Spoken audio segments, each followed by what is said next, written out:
세바시 유튜브 채널 구독과 좋아요 부탁드려요.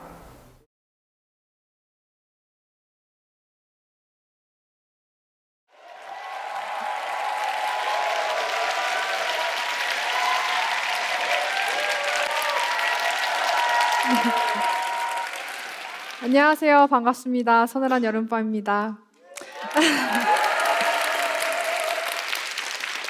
보통 그림으로만 인사를 드리는데요. 오늘 이렇게 직접 보게 되네요. 직접 보니까 어떤가요? 저 멀쩡해 보이나요? 사실 제가 좀 부실하게 태어난 것들이 많아요. 저는 좀 잘 썩는 치아를 갖고 태어나서 치과에 돈도 정말 많이 썼고요. 상체가 부실하다 보니까 어깨도 늘 올라가 있고 과민성 대장증후군이 있어서 이 얘기는 좀 더러우니까 생략할게요. 아무튼 그래서 저는 이 부실한 몸뚱아리를 열심히 챙기려고 영양제도 먹고 운동도 하고 건강도시락도 챙겨 먹어요. 아마 여기 30대 이상 직장인 분들은 공감하실 거예요. 맞아요. 하루하루가 다르죠. 아무튼 저는 이렇게 열심히 건강관리를 하고 살고 있어요. 어떤가요? 저 되게 건강해 보이나요? 근데 만약 제가 이렇게 말하면 어떨까요? 제가 부실하게 태어난 게 또 하나 있어요. 바로 제 멘탈입니다. 저는 어릴 때부터 우울증이 있었고 감정 기복이 심한 편이에요. 사소한 일에도 쉽게 불안해지죠. 그래서 저는 서늘한 여름밤이라는 이름으로 그림 일기를 그리면서 제 마음을 돌아보려고 하고 꾸준히 심리 상담을 받고 증상이 심해질 때는 지체하지 않고 정신과에 가려고 해요. 이렇게 말하면 제가 어떻게 보이시나요? 정신이 건강하지 않은 사람처럼 보이나요? 아니면 건강한 사람처럼 보이나요? 궁금하네요. 저는 오랫동안 우울증이 있었고 한 번도 완전히 극복해 본 적은 없어요. 대신 우울증을 관리하며 살아가고 있습니다. 어떤 분들은 우울증이라고 하면 이렇게 아주 슬픈 기분을 생각하실지도 몰라요. 근데 만약에 누가 제가 우울할 때 너 지금 기분이 어때? 라고 물어보면 슬픈 것 같아 라고 대답하지는 않을 것 같아요. 그것보다는 기분이 없는 기분인데 그게 아주 불쾌해 라고 대답할 것 같아요. 기분이 없어지는 게 왜 무섭냐면 즐겁고 살아있는 감정을 모두 무채색으로 만들어버려요. 이게 평소의 저예요.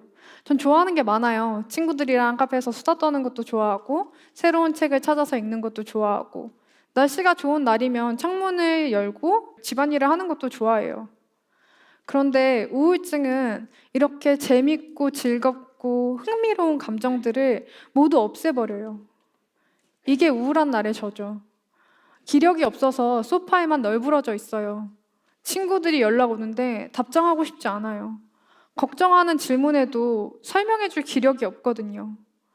새로 산 책들은 펼쳐보지도 않고 먼지가 쌓여가고 집을 둘러보면 엉망이에요. 가끔은 손톱도 못 깎아요. 남들이 봤을 때 정말 딱 한심하게 보이기 좋죠. 특히 젊은 애가 그러고 있으면 가족들이 봤을 때 얼마나 답답하겠어요. 나가서 뭐라도 해. 그래야 기운이 나지. 라고 말하기 딱 좋죠. 근데 그걸 못하는 게 우울증의 증상이거든요. 제가 우울증인 거 몰랐을 때 저는 방바닥에 몇 시간이고 누워서 나 왜 이렇게 게으르지? 나 왜 이렇게 한심할까? 스스로를 비난했어요. 외로웠고 재밌는 일도 없고 일상에서 다가오는 일들은 너무 버거웠어요. 죽고 싶었죠. 동시에 간절하게 살고 싶었어요. 그런데 그렇게 살고 싶진 않았어요. 제가 우울증이 제일 심했을 때가 20살 초반이었어요. 대학교 1, 2학년 때. 그 나이 때 친구들한테 온 세상이 하는 말이 있어요. 뭐라 그러죠? 네 나이가 제일 좋을 때야. 저는 그 말을 듣고 너무 좌절스러웠어요. 뭐? 내 인생에서 제일 좋을 때가 이 모양 이 꼴이라고? 그래서 저는 그때의 고통에서 벗어나기 위해서 정말 다양한 것들을 해봤어요. 운동도 해보고 동아리 활동도 해보고 명상 캠프도 일주일씩 갔다 왔죠. 그리고 학교에 있는 학생상담센터도 가봤어요. 아마 여기서 심리상담센터나 정신과를 처음 가본 분들이라면 공감하시겠지만 정말 긴장돼요. 저도 학생상담센터 문 앞에서 자꾸 주위를 두리번거렸어요. 혹시 여기 나 아는 사람이 여기 들어가는 거 보면 어떡하지? 그 문 앞에서 얼마나 많은 생각이 스쳤는지 몰라요. 여기 들어가면 내가 이상한 사람이라는 걸 인정하게 되는 건 아닐까? 아니면 나 사실 별일도 아닌데 남들 다 이 정도는 견디면서 사는데 유난 떠는 거 아니야? 그리고 그 안에 마침내 들어갔을 때 저를 보는 사람들한테 소리 지르고 싶었어요. 저 사실 정상이에요. 학교도 잘 다니고 심지어 성적도 좋아요. 근데 그냥 자꾸 죽고 싶어서 온 것뿐이에요. 그때 받은 상담이 제 인생을 바꿔놨죠. 라고 말할 수 있으면 얼마나 좋을까요? 결론부터 말하면 저는 한우기만 받고 도망치다 상담은 빠져나와서 돌아가지 않았어요. 그때는 제가 상담의 효과도 믿지 않았고 낯선 사람한테 제 취약한 부분을 드러낸다는 게 정말 어렵더라고요. 결정적으로 너무 두려웠어요. 제 주변에는 죽고 싶어서 심리 상담을 받는다는 친구가 단 한 명도 없었거든요. 주변을 둘러보면 다 너무 멀쩡해 보였어요. 저는 혼자 이상한 사람이 되고 싶지 않았어요. 그래서 심리 상담을 받는 대신에 임상미 상담심리 대학원에 진학을 했습니다. 대학원에 진학하고 나서야 저는 첫 심리 상담을 시작할 수 있었는데요. 저한테는 큰 두 가지 변화가 생겼어요. 첫 번째는 정신병리를 배우면서 제 증상이 우울증이라는 걸 배웠다는 거예요. 저는 그 전까지는 증상과 제 삶을 구분하지 못했어요. 이 고통은 당연한 삶의 일부이고 그래서 이 고통을 끝내기 위해서는 인생을 끝내는 법밖에 없다고 생각했죠. 근데 우울증을 배우면서 우울증이 생각보다 흔한 질환이고 내가 이상해서 걸린 것도 아니고 또 치료를 통해 완화될 수 있다는 것도 알게 된 거죠. 그리고 또 중요한 변화가 있었는데요. 바로 제 주변에 심리 상담을 받았다고 얘기하는 친구들이 많아진 거예요.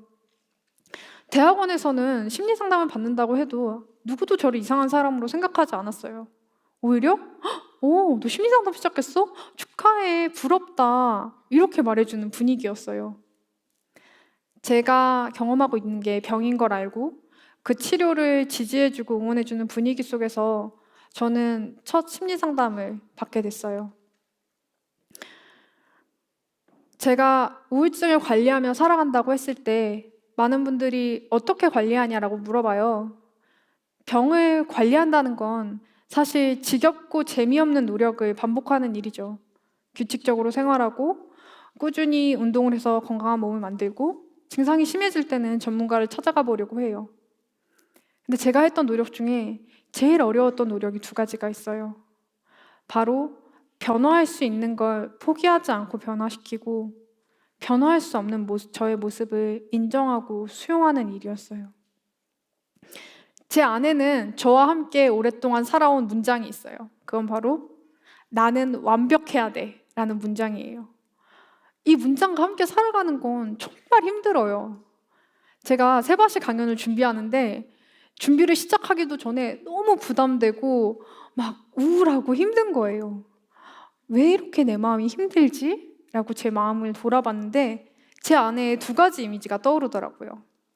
하나는 세바시에서 강연을 했던 다른 연사님들의 강연. 너무 완벽하고 센스 있는 말을 하고 되게 재밌고 반응도 좋고.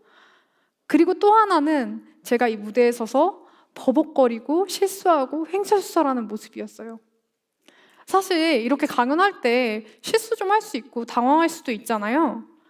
근데 그러면 제 안의 문장이 이렇게 변하는 거예요. 나는 완벽해야 돼. 아니면 사람들이 나를 미워할 거야. 내가 여기서 실수하면 사람들이 내 강연은 기억하지도 않고 다 그 실수만 생각할 거야. 뭐야 서밤 실망이네. 진짜 별일도 아닌 얘기를 저렇게 해. 라고 나를 미워할 것 같았죠.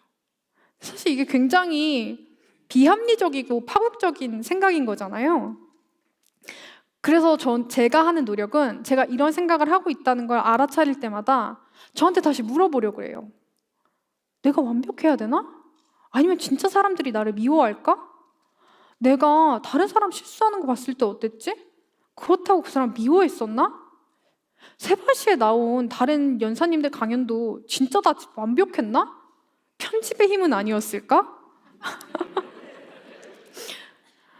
물론 저는 다음에 강연이 또 있는데 또 똑같이 나는 완벽해야 돼. 정말 잘 해내야 돼. 라고 하면서 저를 힘들게 하고 또 우울해질지도 몰라요. 근데 원래 비뚤어진 자세 교정도 한 번에 되는 게 아니잖아요. 계속 알아차리고 고치고 부정적인 인지를 다시 한번 이게 정말 나한테 도움이 되는 생각인가? 합리적인 생각인가? 물어보는 거죠.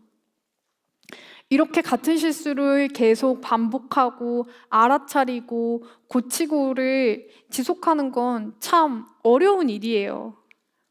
근데 저한테는 이거보다 훨씬 더 어려운 노력이 있었어요.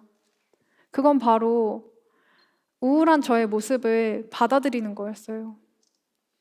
저는 굉장히 오랫동안 우울한 제가 너무 싫었어요. 우울증이라는 게 절대 아름답지 않거든요. 무기력해서 널브러져 있거나 부정적인 생각들 때문에 잔뜩 날카로워져 있고 그런 스스로의 모습이 싫어요. 그리고 그런 스스로의 모습을 싫어하는 제가 부끄러워요. 그래서 저는 우울증에서 빠져나오기 위해서 정말 많이 노력했어요. 그런데 우울증은 돌아오더라고요. 돌아올 때면 단 한 번도 벗어난 적 없는 것 같고요. 다시 돌아올 때마다 그래서 내 마음속에서 지금 우울해, 지금 불안해 라는 목소리가 들릴 때마다 저는 저한테 화를 냈어요. 엄살 피우지 마. 언제까지 그럴 거야? 지긋지긋해. 그게 뭐가 중요해? 제발 감정에 휘둘리는 사람이 되지 마. 라고 말이죠. 그런데 어느 날 이 얘기를 제 상담 선생님께 하니까 상담 선생님이 저한테 그렇게 물어보더라고요. 만약에 네가 좋아하는 친구가 정신적으로 힘든데 네가 그렇게 말했겠냐고. 당연히 아니었죠. 제 친구가 힘든데 야, 왜 이렇게 나약해? 한심하게 굴지 마. 라고 얘기하면 그 친구랑 절교하고 다시는 안 볼 거잖아요. 근데 제가 저한테는 그러고 있었어요. 아프고 불안한 내가 너무 싫고 한심하다고. 숨기고 싶다고. 생각해보면 이런 삶을, 이런 기질을 제가 선택한 것도 아니었는데 말이죠. 제 작은 키와 검정색 눈동자처럼 정서적인 취약함도 제 탓은 아니잖아요. 저는 우울증을 종양처럼 제거할 수 없었어요. 완벽히 극복할 수도 없었죠. 그래서 대신에 전 스스로를 사랑하지 못하더라도 인정하고 받아들이기로 했어요. 서울에 사는 32살 서늘한 여름밤은 우울증이 있어서 부정적인 생각을 할 때도 많고 감정 기복에 시달릴 때도 많아. 그래, 그렇구나. 그건 나쁜 게 아니야. 근데 그 와중에도 자기 삶을 포기하지 않고 계속 돌보려고 노력하고 포기하지 않는 거, 그건 멋진 거야. 그 노력은 제가 너무 혐오했던 우울증이 있는 저의 일부를 끌어안고 화해하는 일이었어요. 제가 준비한 얘기가 거의 다 끝나가는데요. 지금은 제가 어떻게 보이시나요? 건강한 사람처럼 보이나요? 아니면 우울증이 있는 사람처럼 보이나요? 여기 계신 분들 중에 아마 완벽한 몸과 마음을 가지신 분은 없겠죠. 안경을 쓰신 분들도 보이는데요. 제가 만약에 여기 안경 쓰신 분들과 이야기할 기회가 있다면 저는 여러분들을 안경 쓴 사람으로만 기억하진 않을 거예요. 왜냐하면 여러분들의 나쁜 시력이 여러분 인생의 전부는 아니니까요. 저도 우울증이 제 부실한 상체처럼 잘 썩는 치아처럼 인생에 부정할 수 없는 일부이지만 그렇다고 제 전부는 아니에요. 저는 좋은 사람들의 친구들이고 작가이자 심리상담센터 운영자이기도 하고 아주 귀여운 고양이의 보호자이기도 하죠. 누구의 인생도 하나의 질병으로만 설명될 수는 없다는 걸 기억해 주셨으면 좋겠어요. 그리고 여기 계신 여러분들이 모두 각기 다른 삶의 이야기를 가졌듯 우울한 사람들도 모두 다 다른 이야기를 가지고 있고 오늘 여러분들이 들으신 이야기는 그중 단 하나라는 걸 꼭 기억해 주셨으면 좋겠어요. 마지막으로 제 이야기를 듣고 나도 심리 상담이 필요한 걸까? 라는 질문이 지금 드셨다면 제 대답은 언제나 예스입니다. 전문가를 찾아가는 게 어려울지도 몰라요. 스스로의 취약함을 인정하는 게 저처럼 어려우실 수도 있겠죠. 근데 지금 겪고 계신 그 고통을 너무 오래 혼자 끌고 앉지 않았으면 좋겠어요.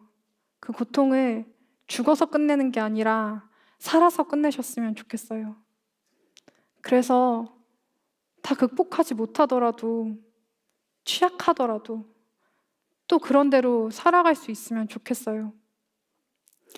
그래서 우리 몇 번이고 괜찮지 않은 순간들을 살아낸 다음 또 어디선가 이렇게 웃으며 얼굴을 마주했으면 좋겠습니다. 감사합니다.